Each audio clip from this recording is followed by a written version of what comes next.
Okay, so I'm going to talk about kickstarting your entrepreneurial journey. And I remember when Inveda approached me and said, we want you to talk about something. The first thing that came to my mind was, I know I've done some few entrepreneurship stuff, but I don't know whether I qualify to do this. But later we were able to get a topic that I was like, okay, kickstarting means that you are starting, so I can get an opportunity to share my experience with all of you. A little about what we're going to talk about today. I'll briefly talk about who I am, why I became an entrepreneur. That is where most of our focus on today will be based on. And then the next one will be basically how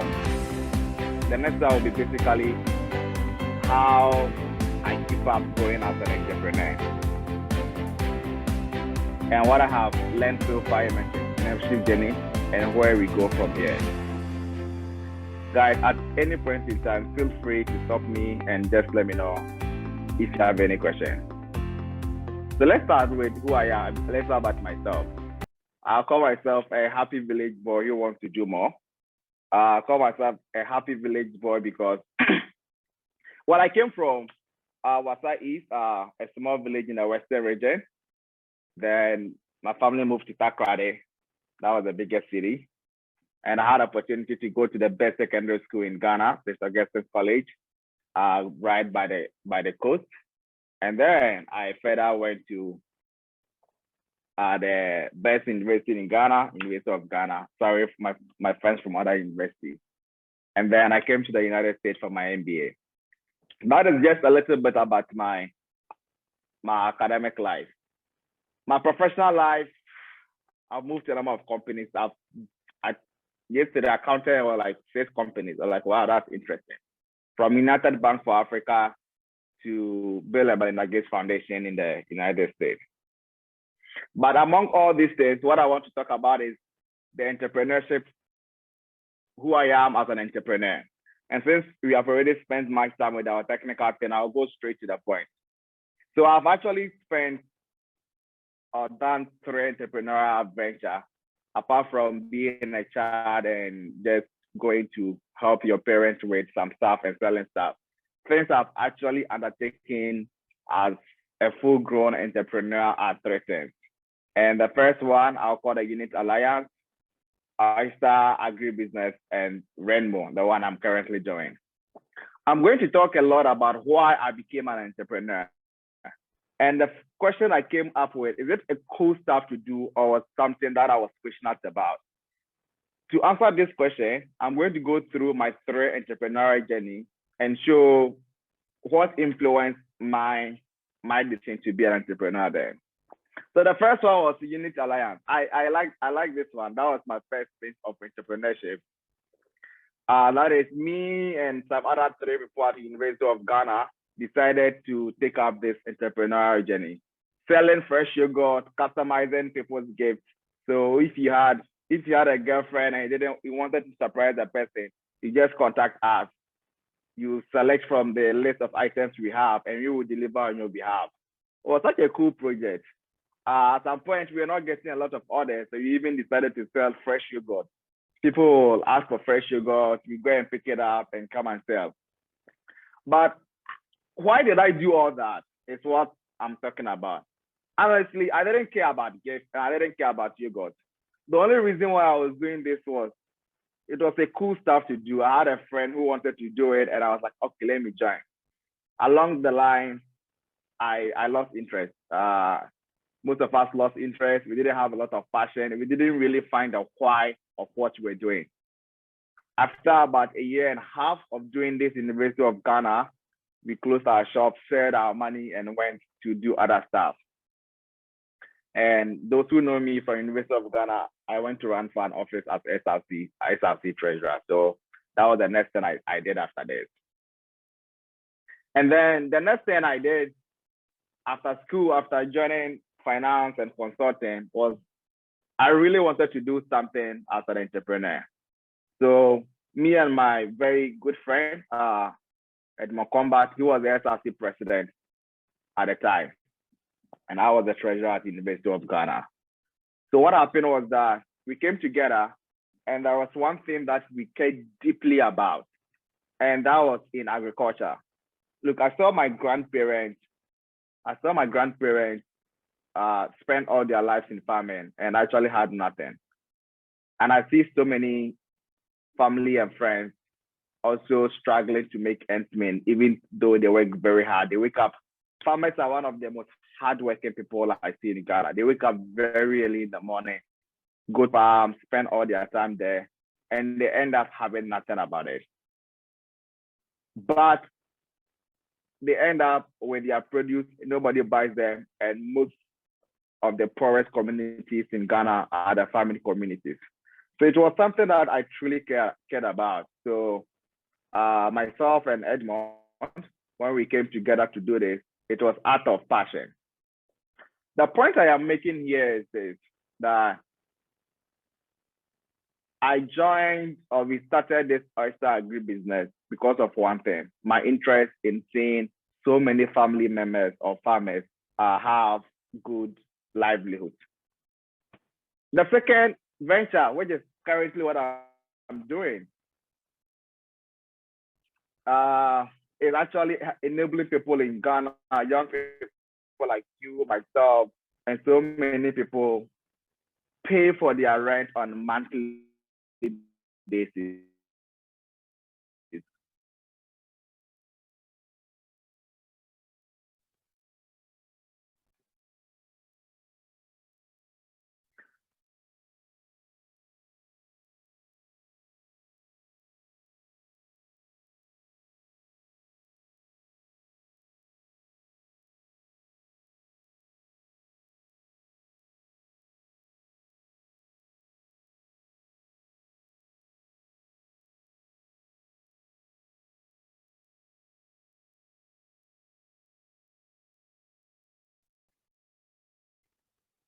Now requesting for a new place, and the landlord was asking for about 2 to 3 years of rent in advance.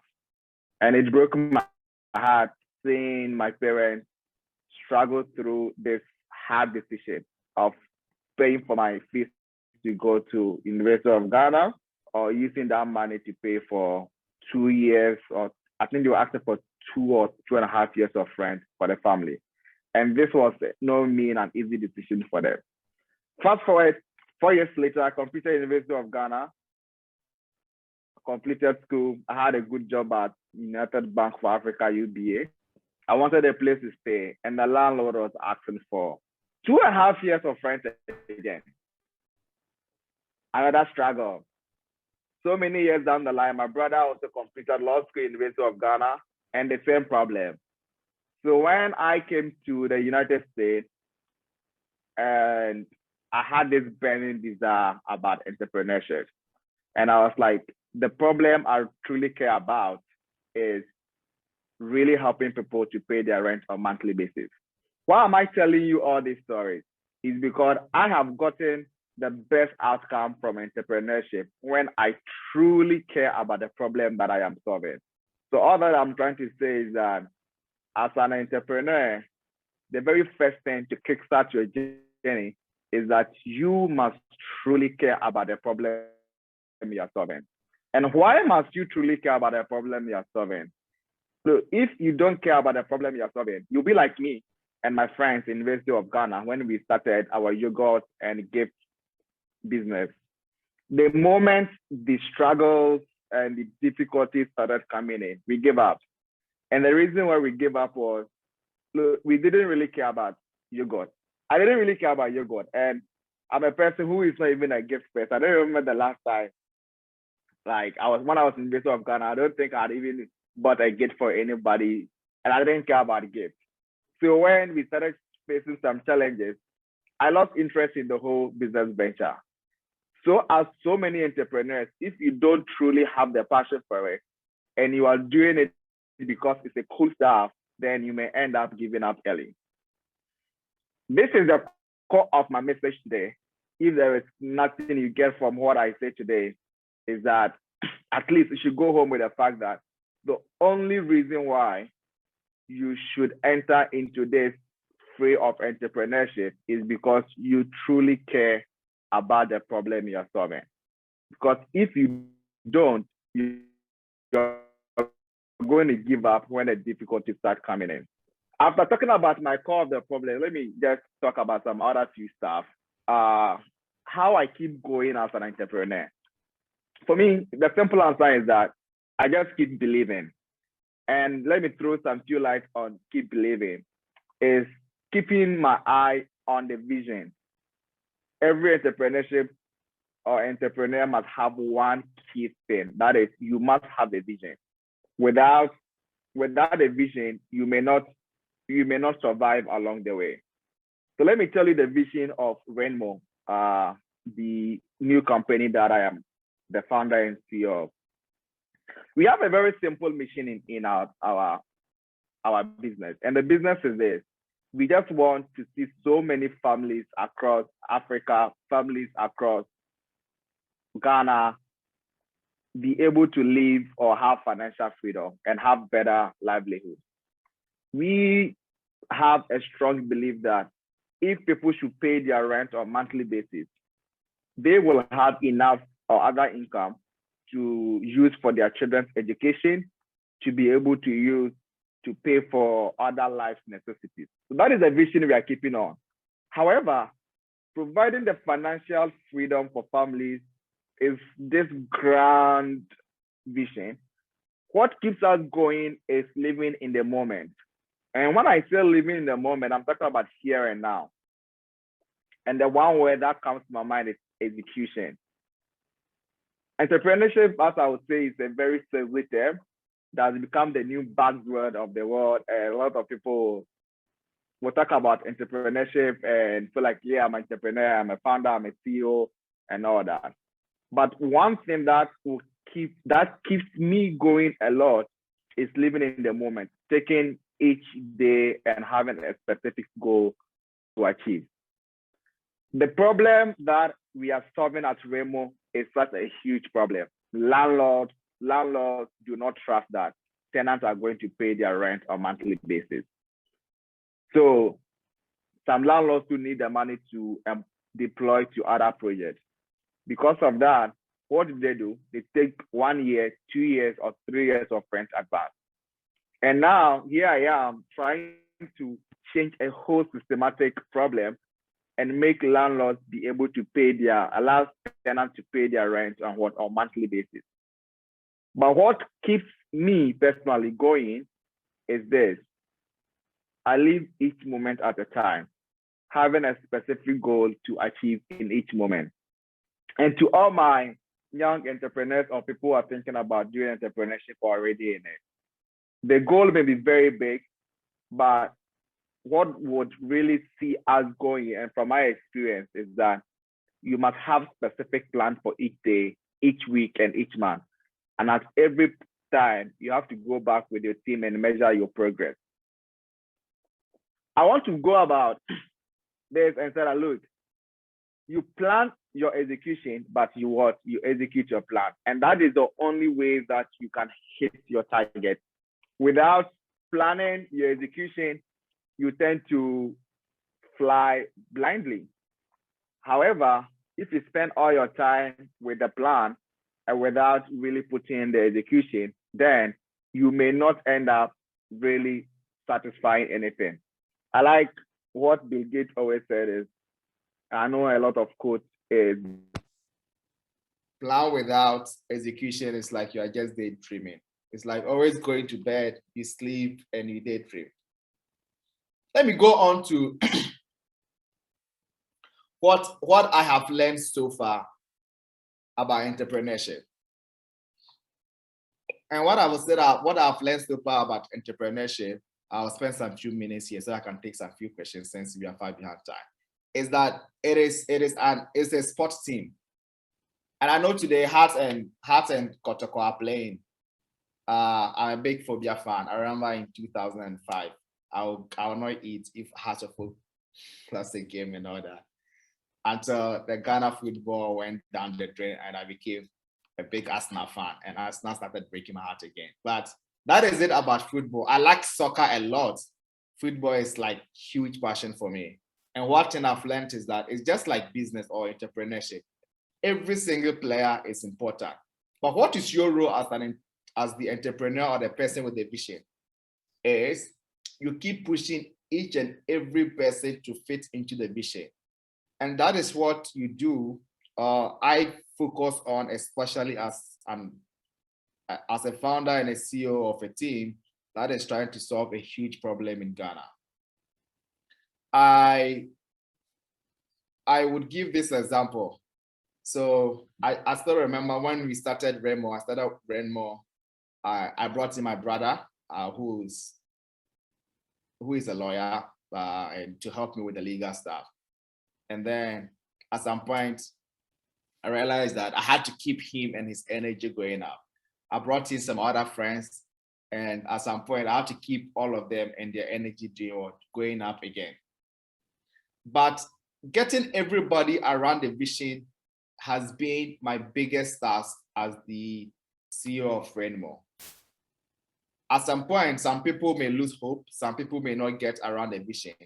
But what has really kept me going as an entrepreneur is really keeping around the vision and bringing everybody to fit in. As an Arsenal fan, I still remember how I loved Arsene Wenger, and Arsene Wenger, those who don't know much about football, Arsene Wenger was the coach of Arsenal before he left recently, about I think 4 years ago. Why I love Arsene Wenger was the fact that he never blamed his players for any failure.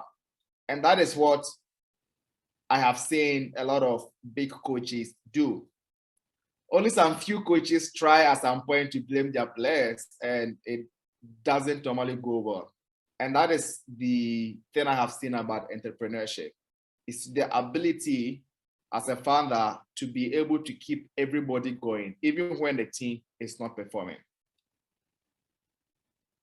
Where we go from here? Where do we go from here? As now, what have I spoken about? I've spoken about who I am. I've spoken about why I came to entrepreneurship. I've spoken about what keeps me going. I want to end with where we go from here. And what I'll say is that where we go from here is we're going to start, grow, and prosper as an entrepreneur. There are a lot of nitty-gritty of this, like legal aspect, doing your financial plan, providing financial services, forming a team, hiring, and all that. I didn't touch on any of those things because I believe that to kickstart your entrepreneurship dream, the most important thing that I have seen is the why.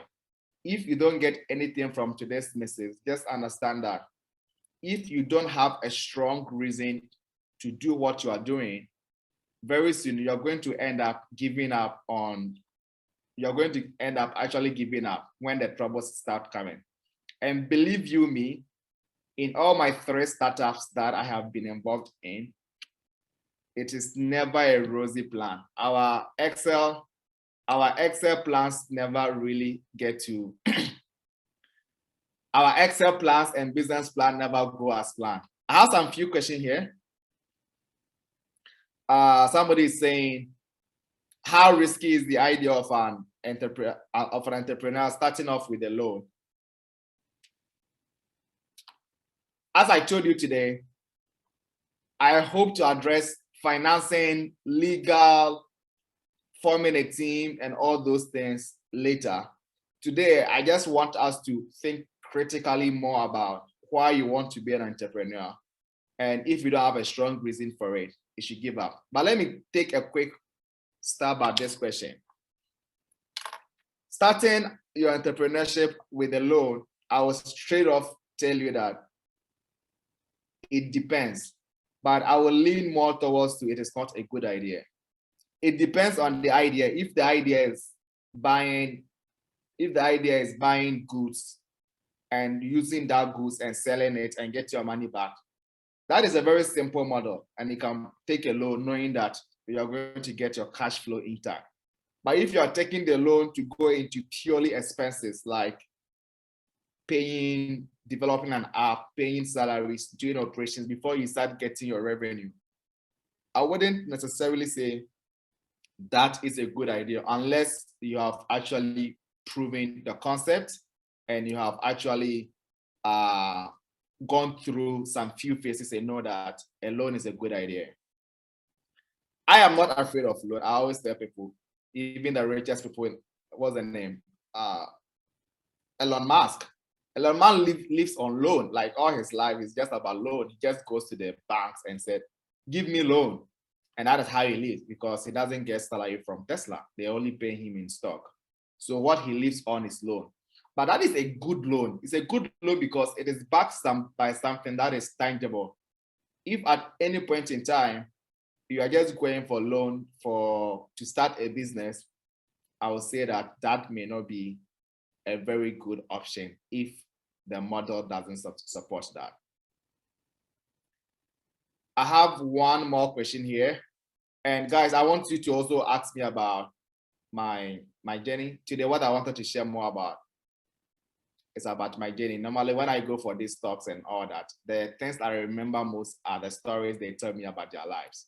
That's why I wanted to start this off, talking more about my personal experiences and what I know best. What are some of the principles and skills you deem key from your experience? Yeah, that's a very critical question. Thanks for asking.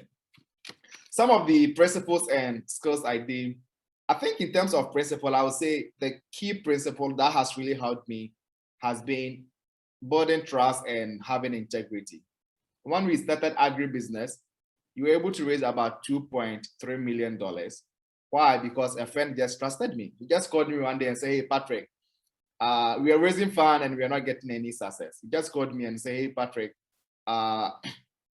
we have this company, they are trying to manage their funds, but they don't need the money now and they want to do some other business with it. Are you able to do something with it? Why? Because the friend trusted me. And lo and behold, be able to pay back all those money. For me, the key principle is you should be trustworthy. If nobody trusts you, it will be a very difficult task. I know I have some few minutes left, so I'll also go to the key skills that's helped me. One of the key skills that has helped me personally has been, I think, maybe, I don't know whether it's my finance background. It's sometimes helped me a lot with really understanding the financial nature of the business. But apart from that, my personality as a person who is very comfortable with ambiguity. And what I say ambiguity is that if you're that kind of person who, like, you plan your day from morning to evening, and anytime any little thing comes in between, it gets you worried, you become very angry and stuff. That entrepreneurship may not be good for you because your plans most likely may not go in a very straight line. Also in terms of, let me see, is there any other question before I conclude my message? Well, okay, I mean, that's somebody giving a thought about the loan. Exactly. Yeah, for the loan, I still believe that depends on your business model. One, I am going to start with Redmo. Let me give an example about Redmo. Starting with Redmo, I'm currently raising about $1.5 million to $2 million. And part of that money that we are raising is in loan. And part is not in loans, part is in equity. I don't know much about the audience here, but equity means somebody is becoming part or an owner in the company. The reason why I'm taking loan for part of it is because that money is going directly into pre-financing people's rent. So it's more like I take the money and use that money to pre-finance another person's rent. So I have a lot of confidence that at least we can get that money back. But I wouldn't take a loan to manage the operations. I won't take a loan and go and use the loan to pay for salaries, to rent, and to do all that until maybe a year or two when the business has steady cash flow and I can match the loan against our cash flow. But now that the company is starting, I'm not going to take up a loan to go into direct operational expenses. Otherwise, you may end up being bankrupt and you may end up really, it's better to look for people who want to take the risk with you and give them some part of your company. The next one I see is, how did you handle partners who want use sweat capital as contribution and not cash for expenses? Yeah, another good question.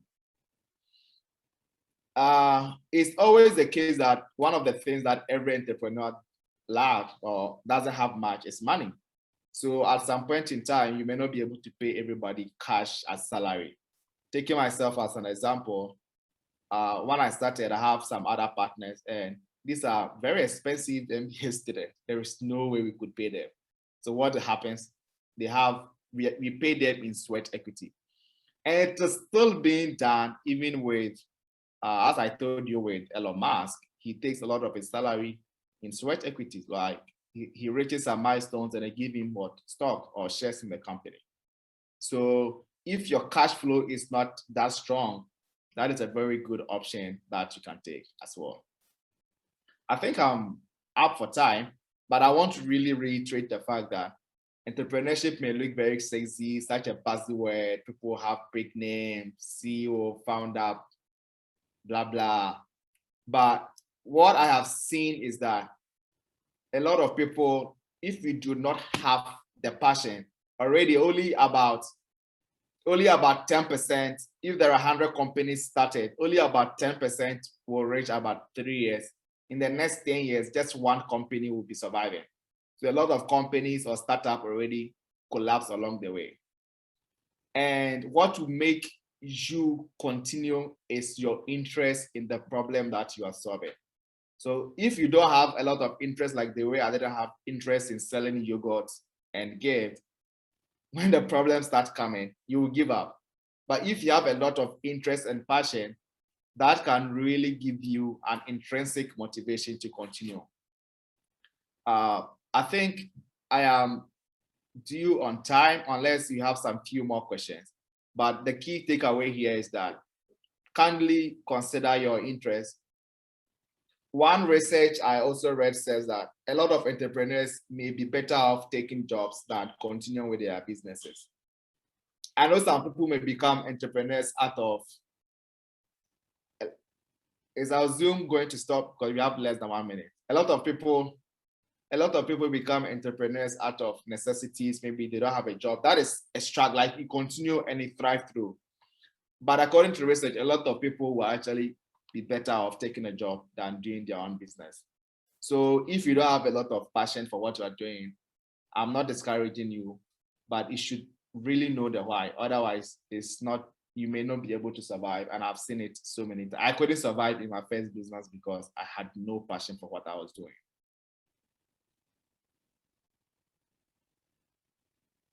Okay, guys, thank you. I think I would end it